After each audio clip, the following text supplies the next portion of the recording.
Welcome to Throw Off the Lines, the podcast where we navigate life's changes, explore new horizons, and embrace the journey. I'm your host, Stephanie York, an executive coach with a passion for charting new courses on the water and in life. Ready for some total change? Let's dive in. Hi there, this is Stephanie York with Throw Off the Lines, or Total, as we like to call it. I am talking about a topic today that is very important to society, and it's absolutely something that is in the forefront of my clients' thinking. It's something that it's a hot topic out there on the internet, and we're all so focused on how much time we spend and our focus and our distractions, and dopamine is part of that. But dopamine has far-reaching other things, and even though it's a buzzword, it is something that it's important to pay attention to and to understand, because it's not just about whether you can get things done. It's the fact that our attention is being taken away from us. It's being controlled by the technology that we interact with.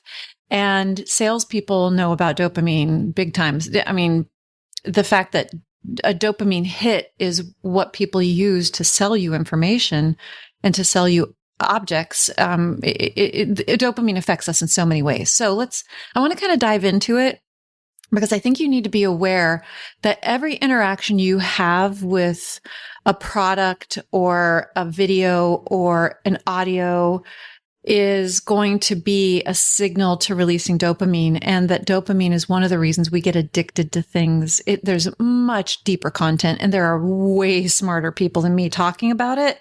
But if you're following along with my podcast, I'm just trying to share the things that I'm aware of and the things that I'm working on to become healthier, more purposeful, more successful in my life, which to me isn't just about my coaching business. It's not just about this podcast. It's I want to give back. I want to lead a purposeful, meaningful life. And this podcast is part of that. That's why I'm doing it.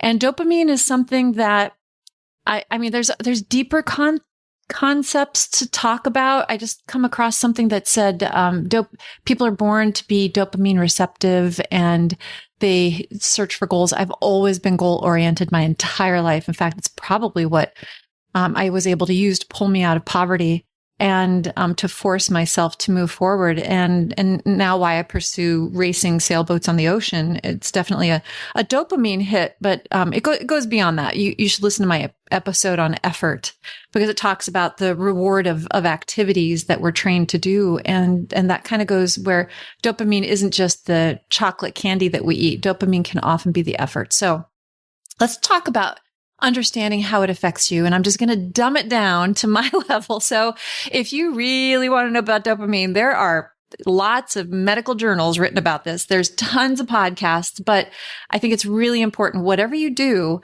if you want to take back control of your attention, and I have a whole podcast I just published about critical thinking and how we do not have critical thinking skills. I myself find it very hard to read books. And I'm addressing that because I want my critical thinking skills back. And we as a society have really lost our critical thinking. But anyways, when we jump in on this, dopamine acts as a chemical messenger in the brain. So that's how it works. Primarily responsible for feelings of pleasure. It's a reward. It's a motivator, essentially signaling to the brain when something is enjoyable, it's happening. It encourages us to repeat that behavior. So it's a survival chemical that our brain uses. Hey, I ate that plant and it tasted good. So we want to reward you with this chemical to teach you to keep eating that plant.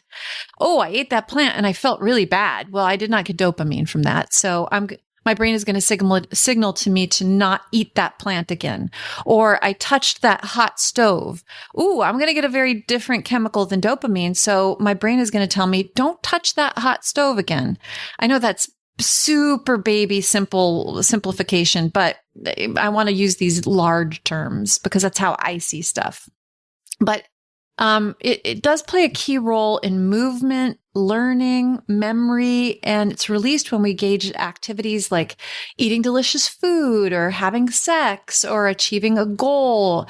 And it prompts us to seek out similar experiences in the future. So if something is enjoyable, We get a dopamine hit, and it is our way. Our brains are way smarter than us. I mean, there was that fact, what we use 10% of our brain, and a bunch of our brain runs the hundreds of thousands of systems in our body, and our brain really propels us forward.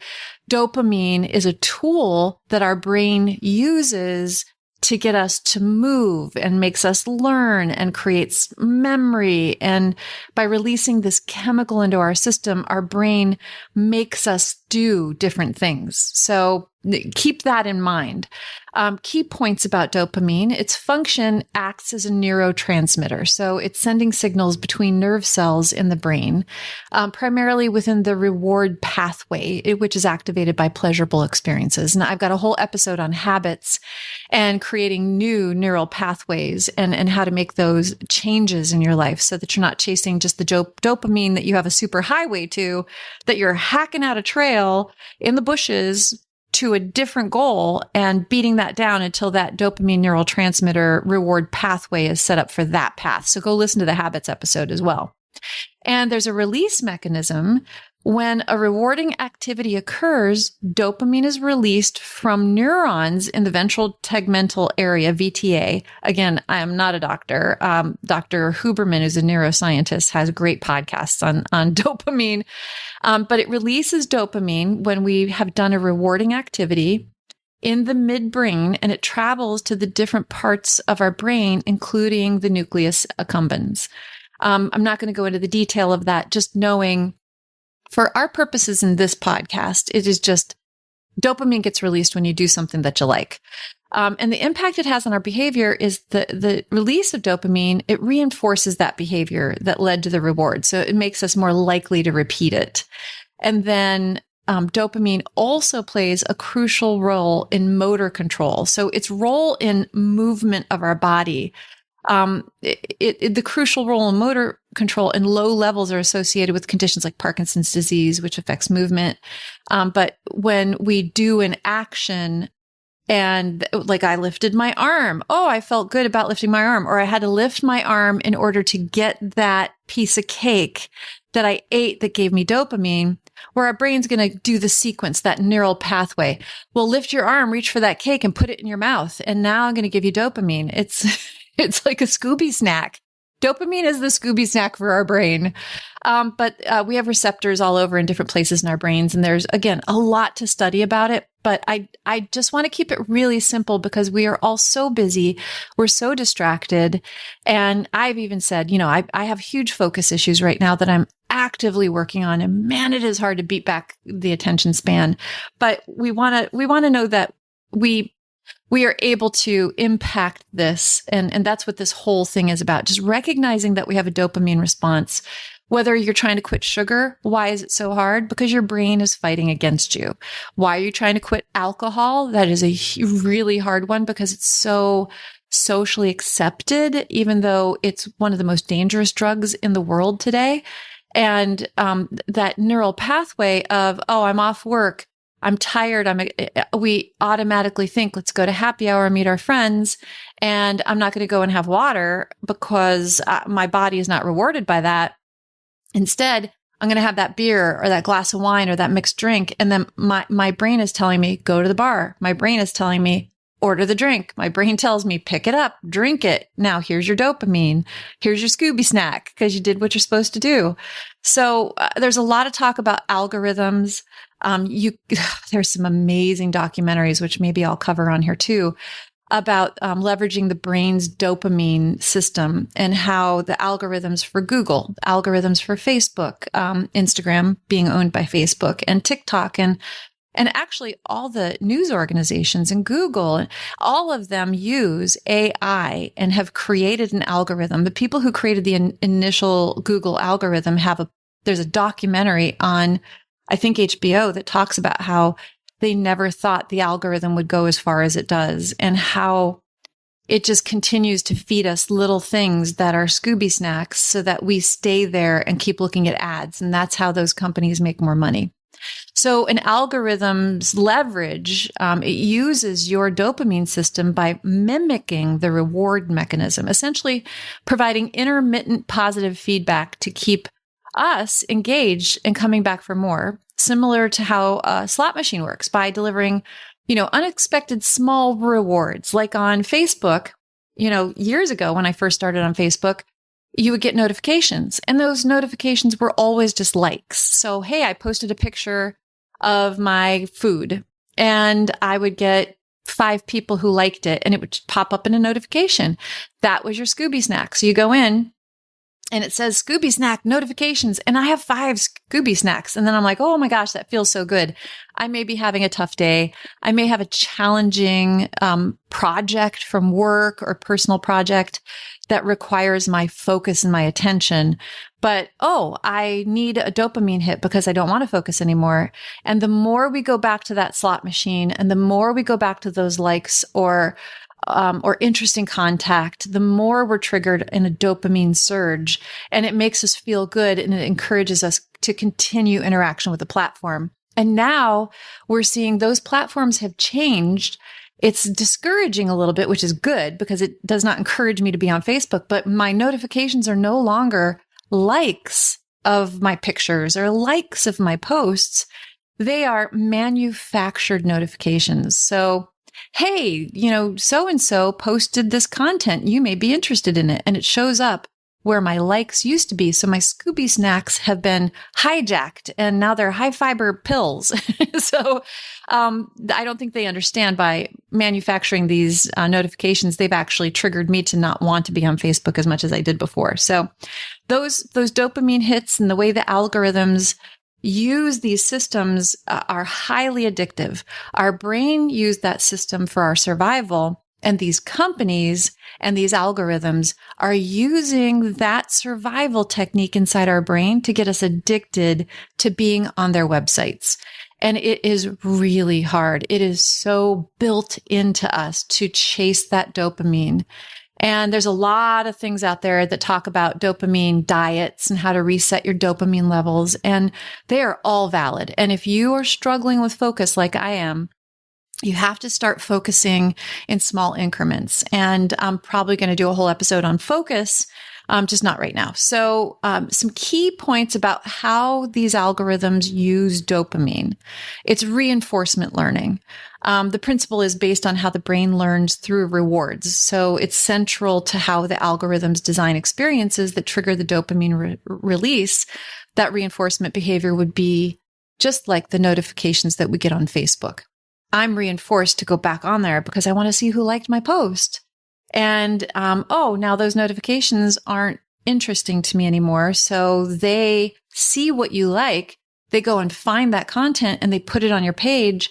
And, here's the thing about the moon, because I love the moon. Here's the thing about sailboat races around the world. Boom, boom, boom. Now, 5 things later, I've been on there for 5 minutes. They've been able to put 2 more ads in front of me, and that's how they make their money. And that's why they want to reinforce learning through any trigger, any Scooby snack they can make for me. The variable reward schedule. So again, similar to slot machines, algorithms often deliver rewards on an unpredictable schedule. So maximizing anticipation and a dopamine rush when a reward is received.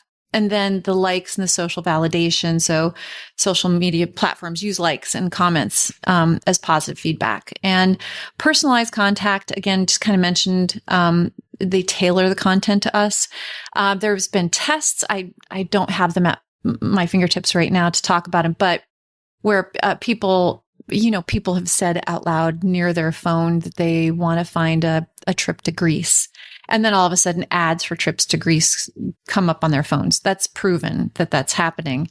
And they will see, Google will feed information to this website that you signed up to. And then, I searched for cargo pants. And now all of a sudden ads show up that are cargo pants. So they're personalizing content.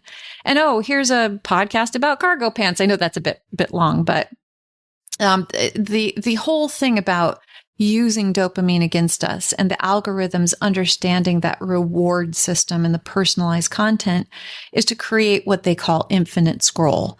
And features like endless scrolling on social media platforms kind of encourage us to continuous engagement by constantly presenting new content to us. And and leading us to staying on there and constantly getting a dopamine stimulation. And we just went through TikTok shutting down in the US, and then it got put back up a day and a half, 2 days later. Whatever you feel about that, that's not this podcast, but TikTok is one of those things that has the shortest videos, and they just keep pumping it at you. So you can say, oh, I just want to watch one more because I feel so good about watching one more. And then a bunch of time slips by. I have not slipped into that. I'm able to get on TikTok and get back off pretty quickly. But if you are finding that you are losing time to it, on my phone, I set up a reminder, and it's 10 minutes I'm allowed on social media on my cell phone. So I just let it pop up, and then, I find I'm on Facebook. It says your time limit's been hit. I check out of Facebook, and then I go and I get my work done. I record my podcasts, or I write my podcasts, or I'm trying to do more video now. So I am fighting back and clawing back some of my focus and some of my attention.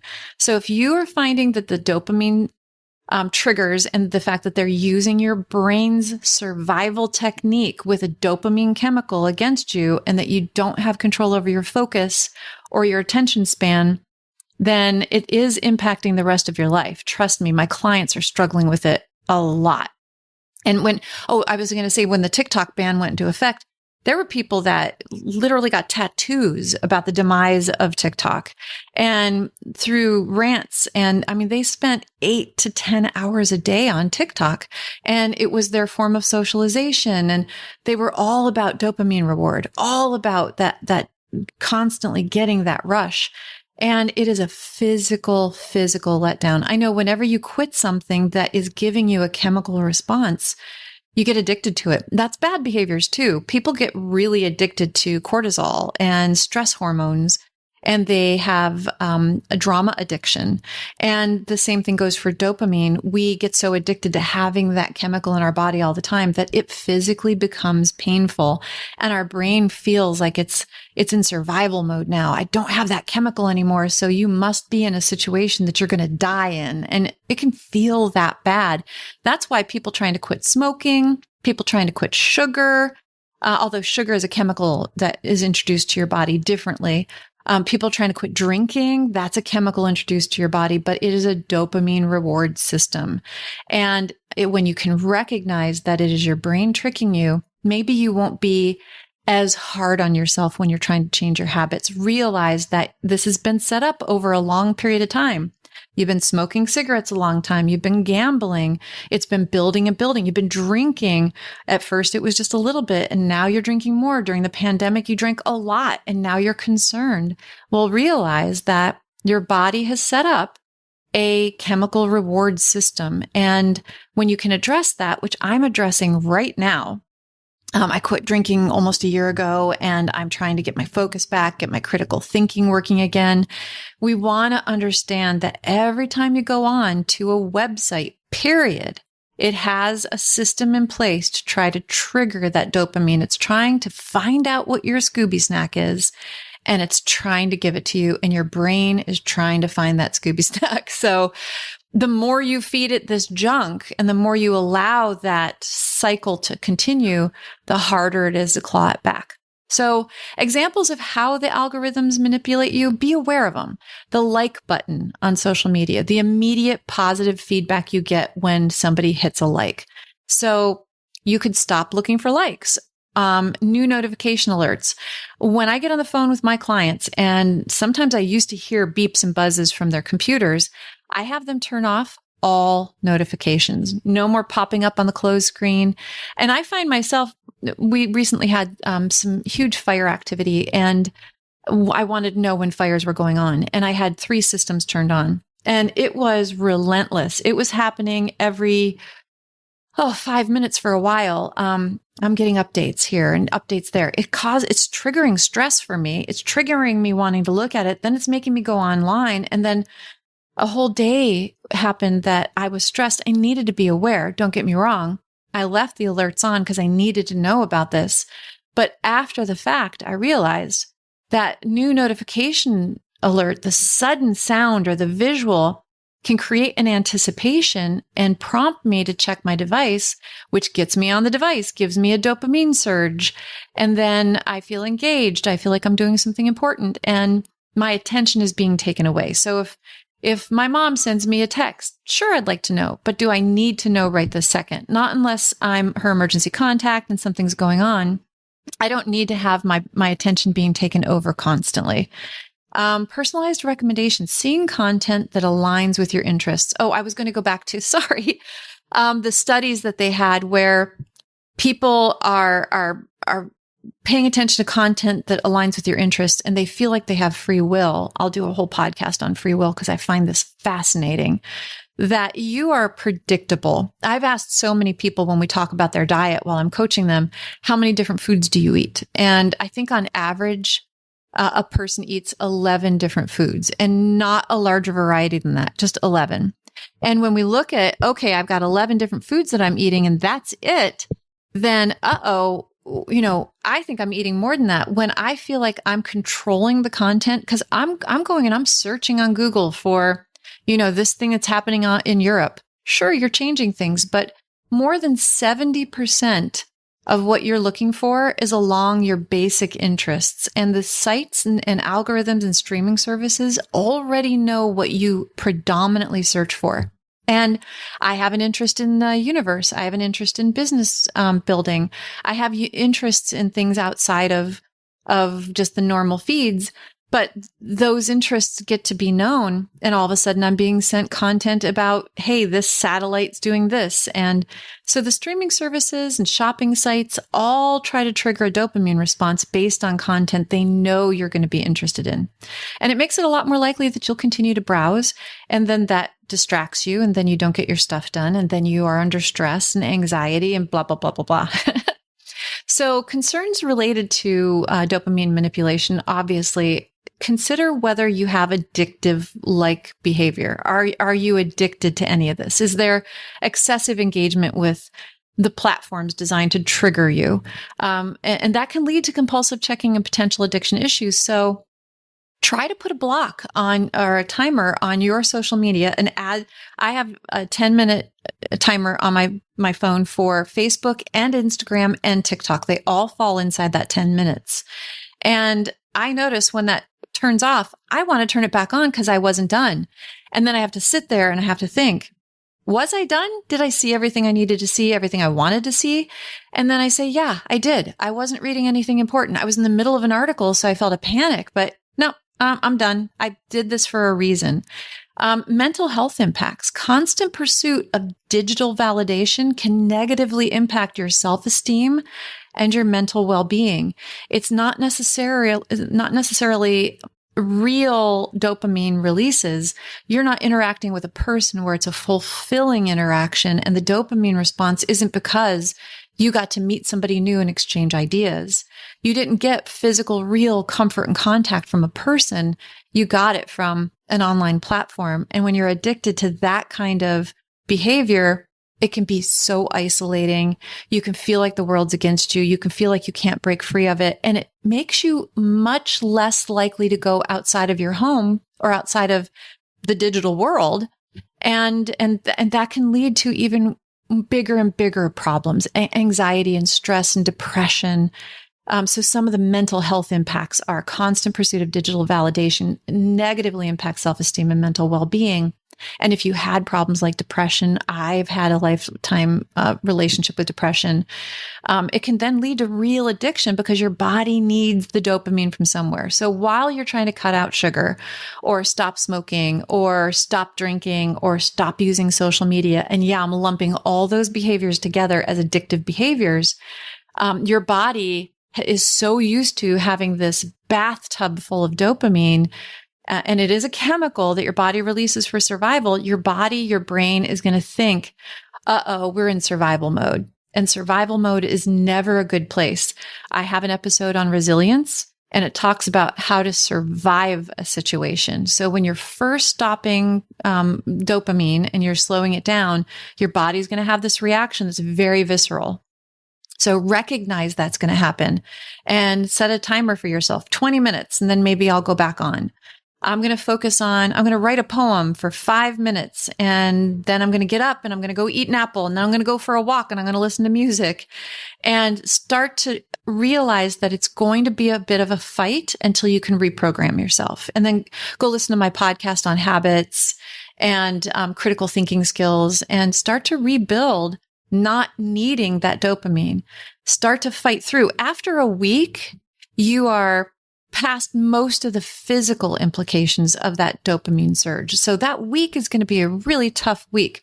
I quit drinking for a week, and boom, I struggled every day. My body said, go to the liquor store, buy that bottle, pick that bottle up, go home, unwrap it, and boom, boom, boom. Next thing you know, my brain has talked me into the neural pathway that led to me drinking so it can get the dopamine. I don't want to gamble. I don't want to smoke a cigarette. I had a client one time who was addicted to cigarettes, and he had to quit drinking coffee because he always smoked a cigarette with his coffee. And I said, wow, was it hard to quit drinking coffee? And he said, no, it was 1,000 times harder to quit the cigarettes because there's so many chemicals in cigarettes and the dopamine hit on top of that. He said coffee was easy, and that really helped me stop quitting smoking. And so, you've got to look at the behaviors. And if you can get past 7 days, it becomes so much easier. 7 days without sugar. I promise you, when you go to, I'll go to a coffee shop. I love coffee. I'll have a decaf coffee, and there's tons of pastries, and I don't eat sugar. So it's easy for me to avoid. But if I'm trying to avoid pastries, or if I go to a bar when I first stopped drinking, it's an automatic behavior to just order a drink, and to not do that for that first week until I could get past that dopamine surge was hard, but it's only a week. And if you really want to change a behavior, get past the physical change and then start working on why am I using these dopamine addictive behaviors? So real addiction, because your body needs dopamine from somewhere, is that, again, dopamine is a chemical. If you stop getting it from your devices, then you may start looking elsewhere. And healthy forms of dopamine are exercise, good food, and good company, pursuing a hobby, or going somewhere you truly enjoy. A lot of my clients, when we're trying to change their behaviors, we make a reward for them, which is we plan a trip in 5 months, and then we do the work it's going to take for us to pay for that trip. And then they go on that trip. And some of them have not taken a vacation in years because they've been afraid to leave their job. They've been afraid for the money it's going to cost. And I'm telling you, there are amazing ways to get dopamine that are so much more fulfilling, because if you're only getting dopamine from these addictive behaviors and it's empty dopamine, empty calories, then you're going to go into an area where you're depressed, you're not making progress, you have negative self-speak, you're catastrophizing, and you're isolating. And if you can push through and listen to the podcast with Dr. Lisa Smith, push through discomfort, push through that first week, and get an exercise program. Start eating healthy food. That first week is painful. My body hurts. I don't want to go to the gym. And good food, if you're eating healthy food, your body might react because it's detoxing a little bit. But I know when I eat healthy, and I eat pretty healthy, if I eat junk, my body gets mad at me. Where the first week or two of eating healthy, your body is going to be mad at you because it is getting rid of all that sludge that's built up in it. So pursue a hobby, start knitting. Anything you have an interest in, there is something that somewhere you can go to do it. Pottery classes, learn how to paint, and then you can paint in your house. You can watch movies about people painting, and then all of a sudden you can call yourself a painter. You don't need to sell a painting to be a painter. I work out like crazy. Well, not like crazy. I work out some, and I call myself an athlete. I do athletic things, and I don't need anybody else to define me that way. So breaking the dopamine cycle involves being really mindful, being present, setting up boundaries. Like I have that timer on my phone. That has worked so well. Engaging in activities that provide authentic pleasure. Get together with your friends. Cook yourself a new dish. Go to a new restaurant if that's your thing. Go for a walk in nature. Get feedback from your environment that's healthy and positive. Read a book. Again, I'm working on my focus issues right now, so reading is hard for me, but I'm going to fight through it. So for those of you who are impacted by dopamine in your work, it's incredibly important that you shift this focus. Distraction and dopamine chasing build over time fairly quickly. That's what the algorithm is so good at, teaching our brain those triggers, those Scooby snacks. So instead of getting them once or twice a day, we are getting them all day, and it's the siren call. I want to go get that dopamine hit. I just hung up that call with a referral partner, and they said they might have somebody for me. So my reward now is to go and check my phone for my text, or check the Facebook or TikTok. And think of the time that you spend to get addicted to the distractions and the dopamine chasing.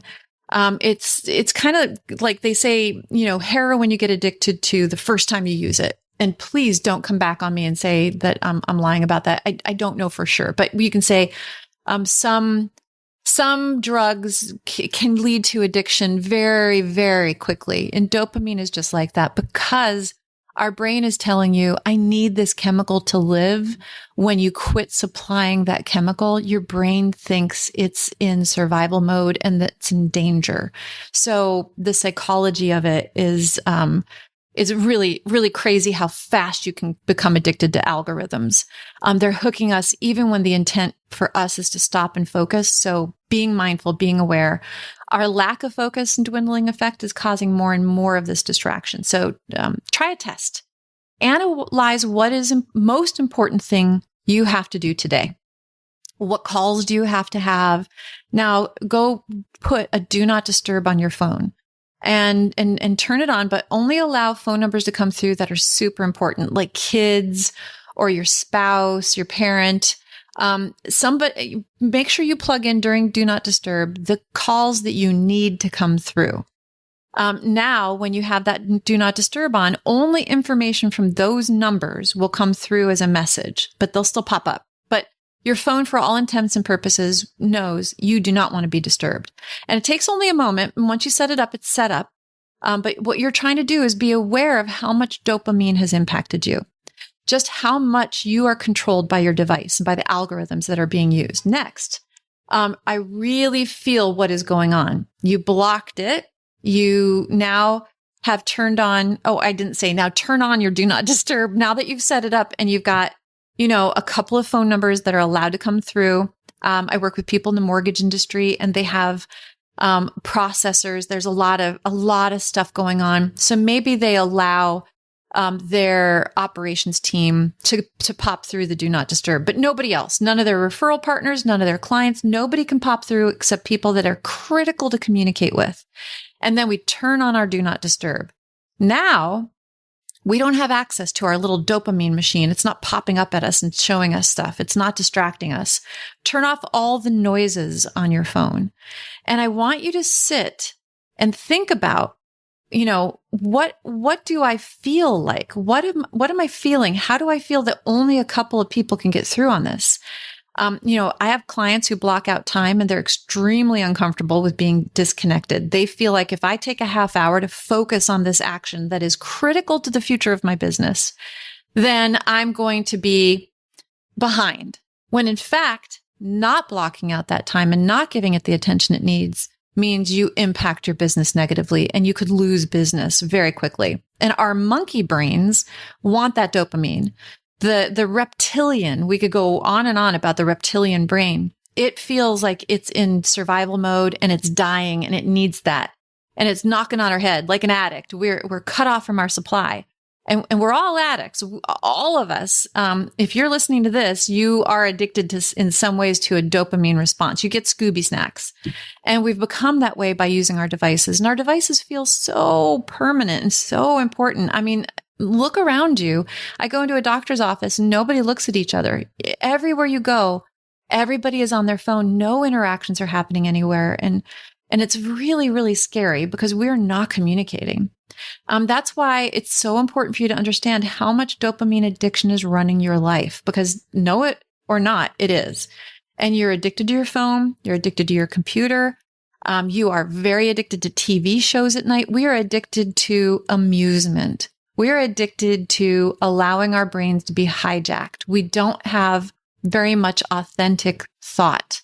we have very little authentic interaction in our lives. And it's really sad, and it's leading to a ton of emotional and mental issues, societal issues.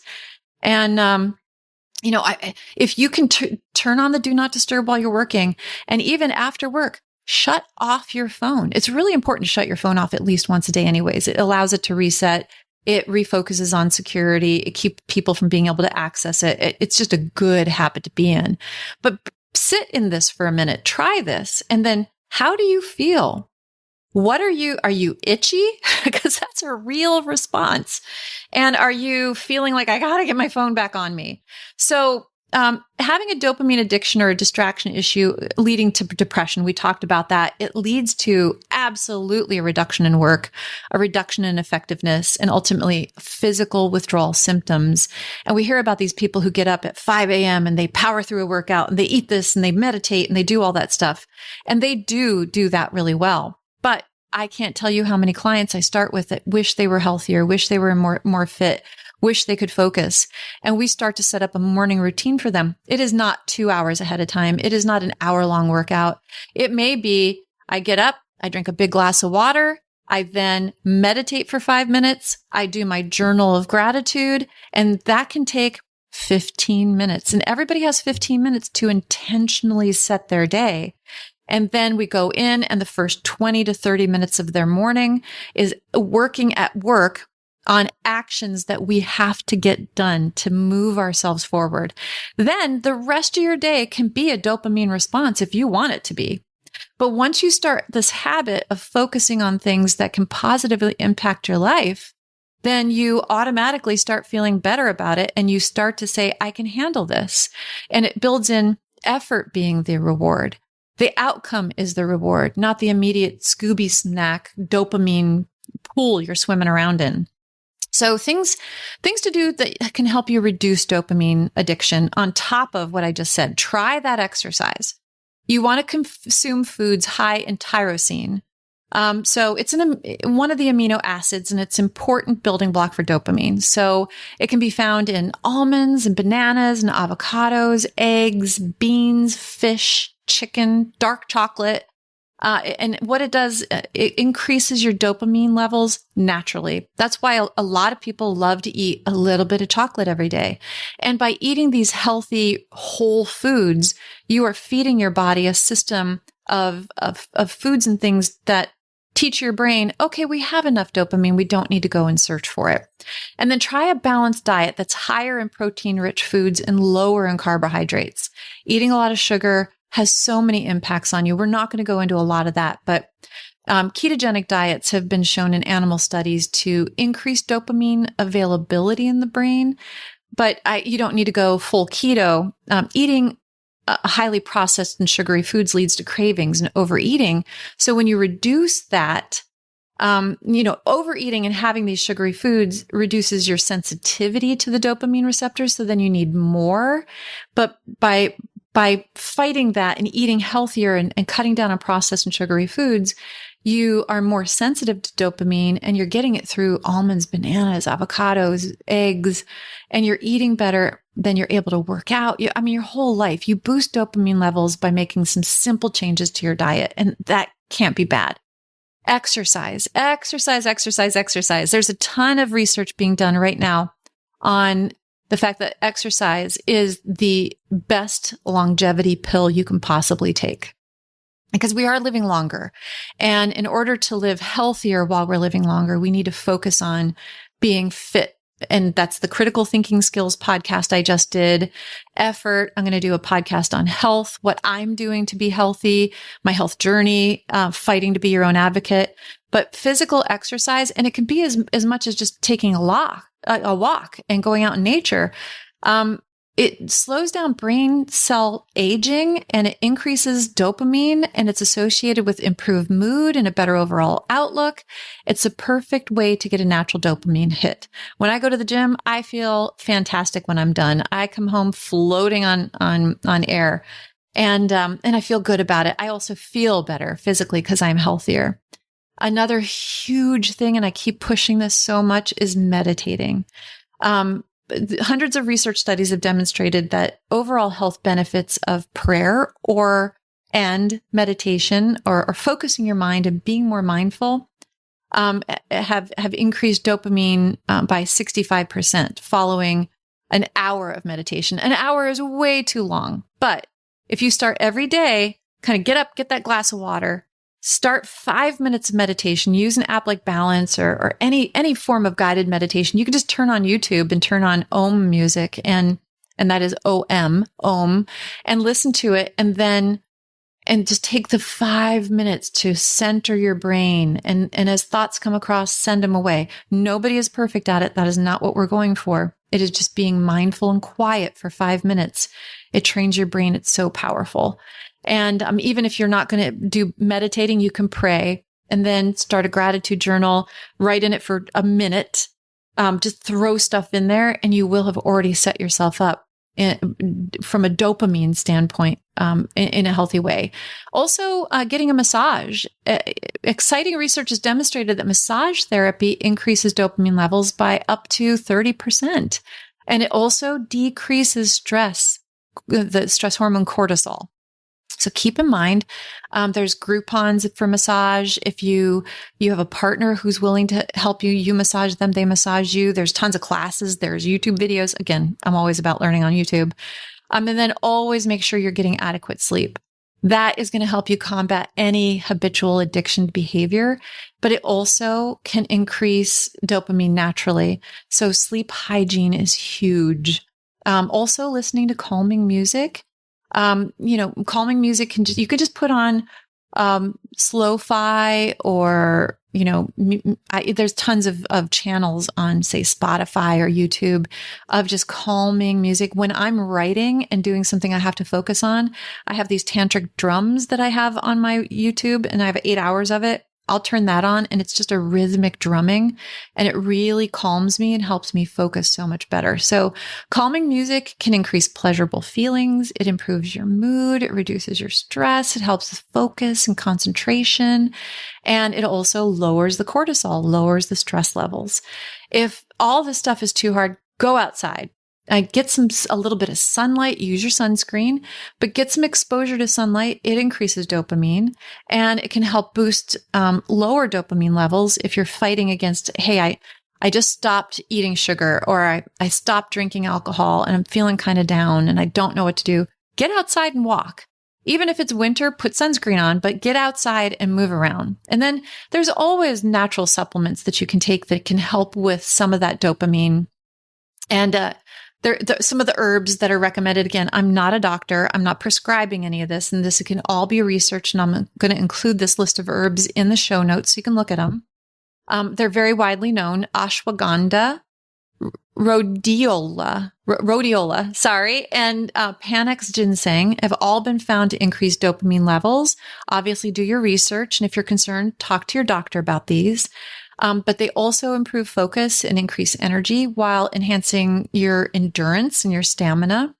Other supplements that increase dopamine include the curcumin family, tyrosine, and these help promote alertness, attention, and focus. So if you're interested in any of those and doing research on them, just look at the show notes and look those products up and see if there's something that you would want to include in your own life, but I can't make that decision for you.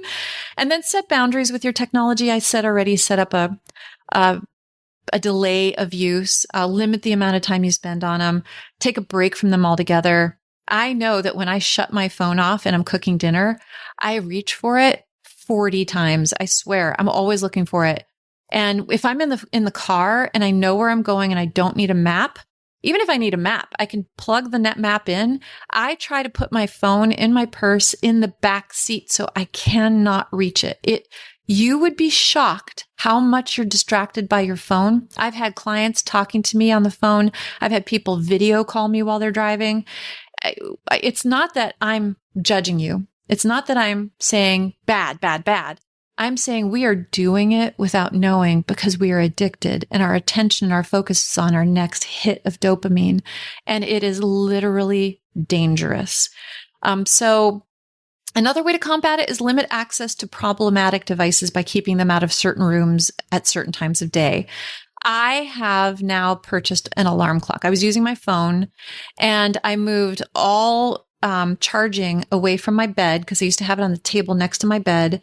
And I don't have a TV in my bedroom, and I have books in my bedroom. And, if you are really struggling with getting off your phone and getting sleep hygiene put in place and having a routine at night, don't have your phone in your room. It's easy to buy an alarm clock or something that can wake you up.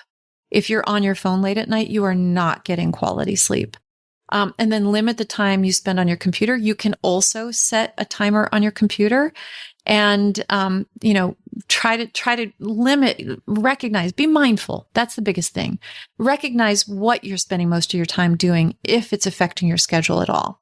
And then go engage in authentic connection, seek out meaningful experiences, spend time with friends, explore nature, go hiking, get new hobbies, and then get out of your comfort zone. Really, to pursue change, we talk about it in resilience. We talk about it in adaptability and thriving. And Dr. Lisa Smith talks about being a little bit uncomfortable, because if all you're doing is seeking comfort, you're being led into a comfortable zone where there isn't necessarily change. So, getting outside of your comfort zone, making plans with friends, plan a lunch, plan a brunch, plan a walk, get your friends involved. They probably need this too. And be honest with yourself. You know the truth. And if you're lying to yourself, you can't unknow the truth. So acknowledge the impact dopamine and that dopamine loop has on your life, and recognize when you're being pulled into it. So that's why I quit drinking. It was impacting my ability to see myself very clearly. And I was not in a good headspace. I didn't have good boundaries. I was unhappy. And when I was able to stop the drinking dopamine loop, I was able to see very clearly where I was being pulled into other dopamine loops, and understanding the discomfort of breaking that cycle and learning about myself. And then give yourself grace. Set realistic goals. Don't think that you can do it all at once if it's too hard, but do something. Do something. It's going to be uncomfortable to make change, but in that discomfort is your future purposeful, happier life. So understand where you are, know mindfully what you need to change, and then set goals that are achievable. Like I said, I have the 10-minute on my phone for social media, and that is really working for me. And you could set one on your phone. You could put your phone in another room. You could take your TV out of your bedroom altogether and start a sleep routine that includes no blue light, no phones, no pads. Maybe you have a Kindle because it has a white light, or maybe you have a blue light protector. But set up realistic goals for yourself, and then find a support system. Maybe even share with your friends, I'm trying to reduce my addiction to dopamine. So if I don't respond to you, because I get people who get mad at me, I don't text them right back, and I don't respond to social media. And I just say, I am not on those things all the time. So mention that you're doing this. Tell your friends, I'm not drinking right now. I'm trying to stop the dopamine response that is making me automatically reach for a drink. I am not eating sugar right now. So when we go out, don't offer me cake. And you'll notice I'm just drinking water. I'm trying to drink more water.